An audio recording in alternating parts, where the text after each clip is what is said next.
سر دا راته وایي د پېښور ګلاس حوالې سره دومره غټه پېښه وشوه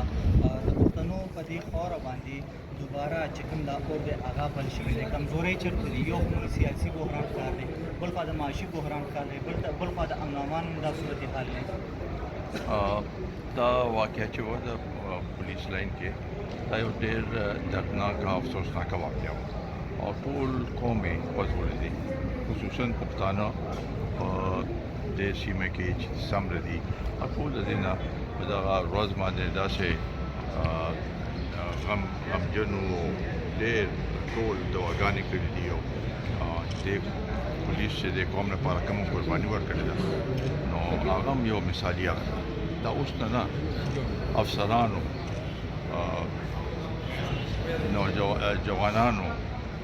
سپایانو ټول یو قرباني ورکړې ده دا یو لوی تاریخ دی او دا به دا قوم همیشه یاد ساتي دا ډېر افسوسناک واقعه په دې وه چې دا هغه چت نوره غورځېدل کېدای شي دا پرې نقصان نه شوی او بهرحال پکې سیکیورټي لیپس شته دې کې شک نشته دا هغې تحقیق کېږي او ورسره چې کوم نور د قوم او د ولس هغه دی هغه پورې هر یو سیاسي پارټۍ له پکار دی چې دی او کوي ټول د دې په پشت باندې ولاړ دي او دا ټول غواړي چې د سیمې کې د امن راشي او د دوی د قربانۍ چې دي دا راګیر لاړ نه شي او د دې لپاره به انشاءالله تعالی مونږ هر قسم قربانۍ ته تیار یو دا چا چې دا کړی دی او داسې ټیرریسټ چې کوم دي نو د هغې خلاف هر ممکن هغه اقدامات اخیستل ته تیار دي پرون میټینګ هم وشو د ایپیکس کمیټه هغې کې دا فیصله وشوه چې ټارګېټډ اپریشنز وکړو چې کم ځای کې دي د دې هغه فیسیلیټیټرز د دې هغه دي د دې لپاره به هغه شانتې اقدامات کېږي او دا د ای پی ایس نه پس یو ډېره لویه واقعه وه او د دې چې څومره موږ مذمت وکړو کم دی او زموږ د دې خاندان سره د دې